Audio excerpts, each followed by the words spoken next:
Give you the title of this message to begin with. If you have your Bible, go to Revelation chapter 13. And kind of an unusual title. Here's what it is. One more beast with two heads to go. The crisis that will bring the seventh and the eighth heads together. You say, what on earth are you talking about? I'm glad you asked. 13th chapter of Revelation. The setting of this, if we go by what we call the traditional evangelical interpretation of the book of Revelation, meaning Revelation chapter 4 verse 1 is the catching up, the sound of a trumpet, being caught up immediately into the throne room of God. Revelation 19 is Jesus coming back with the armies of heaven where he will step foot on the Mount of Olives. Zechariah 14 talks about that. If we do that, then it's a 7-year time period from Revelation chapter 4 verse 1 to Revelation 19 when Satan is bound in Revelation 20. 7 years. If you look at the chronology of the book of Revelation, it's divided up into 42 months and 42 months. What I'm reading to you here is in the middle of the 7 years. It happens right directly after the two witnesses are killed. Two men are coming to Israel, and they are going to proclaim the gospel of the kingdom with signs and wonders. Nobody can touch them. Muslims are scared to death, and I mean this sincerely, terrified of the wrath of God and the judgment of God. And when they see these men calling fire out of heaven and producing miracles, there's not a Muslim leader in the world that would attempt to assassinate these men. But the beast out of the pit, who will be the Antichrist, will be given authority to kill them. They are either Enoch and Elijah or they are Moses and Elijah. I tend to believe more Enoch because Enoch was a Gentile, Elijah was a Jew, and both of those men have never died. And Enoch was the first prophet to prophesy of the coming of the Lord according to the book of Jude. All that evidence is there. Revelation 13, however, tells us the imagery of what's going to happen. I stood upon the sands of the sea and saw a beast rising up out of the sea, having 7 heads and 10 horns. And on his horns were 10 crowns, and on his head blasphemous names. Now the beast which I saw was like a leopard, his feet like the feet of a bear. And this is very strange. And his mouth as the mouth of a lion. The dragon, who is Satan, by the way, in a previous chapter, gave him his power, his throne, and great authority. Now, when it says he gave him his throne, I want you to understand what that means. I used to think that simply meant that Satan, the dragon, will give this beast. Now remember, the beast is the kingdom, but the beast is also identified as a man called the Antichrist. It's both. He rules a kingdom. I used to think, Rabbi, that it meant that Satan will give him the seat that the Antichrist is sitting on. It would be like saying, I just gave Rabbi a seat to sit on. No, it says this. Look at this again. The dragon gave him his seat.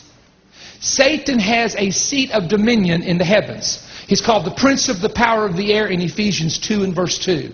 And I want you to understand there is a part of the world where Satan rules from. He's not omnipresent. He's not omniscient like God. He is a created being who can only be one place at one time. And I can tell you where his headquarters is. Because if you ever take a look at a map and look at what's called the 1040 window, which are the longitudes of the earth on the 10th and the 40th, everything in between there, it actually starts at the edge, the western edge of Africa, goes toward Indonesia.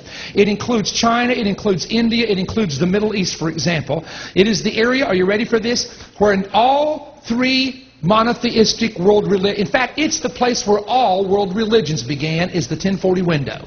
It is the place where 95% of the people have never heard the gospel. It is the place where more Christians have died martyrs through history than any other place in the world. And if you draw that out, which we have done, the center of it becomes an area called Iraq and a place called Babylon. Babel, they take it from the Hebrew perspective, means the confusion of tongues. The ancient Akkadian word is Babalu. Babalu sounds familiar, doesn't it? And they do a word study on that, and you know what it means? It means the gate of the gods. Why is Babylon, the Tower of Babel in Genesis 11, why would it be called the gate of the gods? You want my theory? Satan was cast out of heaven according to Luke 10. He fell from heaven. Ephesians 2 and 2 is the prince of the power of the air. Jesus said in Matthew's gospel he has a kingdom. Satan set up his headquarters where the first world global government was, and that was in Babylon. Because remember, men used to all be one language, and that's where they settled after the flood. So he has a world headquarters in that part of the world. You know what's strange about that part of the world? The very first murder that ever took place in the Bible was over religion. Come on. Cain killed his brother Abel over an offering. And all of that part of the world, whether it's Iraq or Iran or Afghanistan, Pakistan, when you go to that part of the world, do you know what they have been killing? Do you know why they've been killing people for years? Ready? In the name of religion. People kill people in the name of Allah. And what's so strange is in the Islamic world you have the Sunni and the Shia, and they believe the same thing basically as far as the pillars of Islam, but yet they kill each other. And it doesn't make sense to us over here. We're saying, how could people do that if they're of the same faith? Because there is a spirit, somebody talk to me, and I call it the spirit of Cain, that settled in that area, which was the spirit of murder. Read about Lamech. He was a descendant of Cain. He slew a man. Cain killed his brother, and the seventh man from Cain killed a man himself and knew he was going to be punished for it. The spirit of murder. Oh, I don't have time to tell you that Cain, when he was thrown out of the presence of God, he went to the east of Eden. And the east boundary of the Garden of Eden was the Tigris and the Euphrates River, or what they call the Hiddekel. That's the Tigris and the Euphrates. And that's the border of Iraq and Iran. So the murderous spirit that came through Cain actually settled, if we want to call it the principality, but in the atmospheric heavens in that part of the world. Now, having said that, I'm going to go ahead and throw this other little beast in here while I'm at it. Chapter 13, verse 11. I saw another beast come up out of the earth, and he had two horns like a lamb and spake like a dragon. He exercises all the authority of the first beast in his presence and causes the earth and those that dwell to worship the first beast whose deadly wound was healed. This is called a false prophet later on, the false prophet, performs great signs so that he even makes fire come down from heaven on the earth and the sight of men. He deceives those who dwell on the earth by those signs which he was granted to do in the sight of the beast, telling them that dwell on the earth they should make an image. Now this is interesting, because my family on my mama's side was Catholic from Italy. I don't tell you, you're not a Baptist if you come from Calabria, Italy. I can assure you of that. The toe of the boot. And the Greek word there is ikon, which is the word for icon. So actually it reads in the actual translation, he makes an icon of the beast. And he makes the icon speak and live. This is the reason why in the Old Testament, law of God, God forbid people to build anything that was an image at all. It couldn't be a person or it couldn't be an animal. Because the Lord knew if those things began to manifest in any form, people would tend to worship it. Then they could be confused, thinking the idol God was the real God. You with me? So God would never allow His people to do anything in the form of idolatry. So now they're going to build this image, and it's going to speak and live. And those who do not worship the image, according to this verse, will be killed.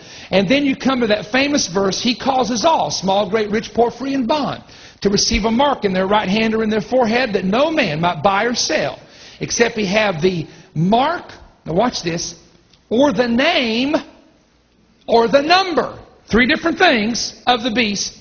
Here's wisdom. Let him that hath understanding calculate the number of the beast, for it's the number of a man. It can read in Greek, it is the number of mankind. And the number is 666. I'll just throw this out there. I don't have a chart for this tonight. But in the old Byzantine manuscript, it was three Greek letters. Chi, Xi, and stigma. Now stigma is what's called an archaic letter. It no longer exists in Greek. But in John's day, the stigma was a mark. It's kind of a little wiggly looking mark that was used to brand slaves and put a mark on them of ownership. So the reason they translated it in the late 1800s as 666 is because the Greek alphabet is like the Hebrew alphabet. Every letter has a number value. Chi, Xi, stigma is 600. That's chi. Xi is 60. Stigma is 6. And that's where they come up with translating it into 666. I wish I had time just to preach on that because we could get, but I'd have to have some pictures before it would make sense to you, so we won't go there. Now, this passage is occurring in the middle of the 7-year tribulation period. And the beast that you see, which is the beast of Revelation 13:1, that has 7 heads and 10 horns, represents empires that have previously ruled the earth. And you have 10 horns that represent 10 end-time kings that are coming to power, and I'll get into that in a moment. The second beast, however, comes like a lamb. Everywhere in the Bible, practically, where you read in the New Testament of a lamb, it's always alluding to Jesus, the Lamb of God that takes away the sins of the world. I saw a lamb that was slain, book of Revelation. In fact, in the book of Revelation, everywhere the lamb is mentioned, it's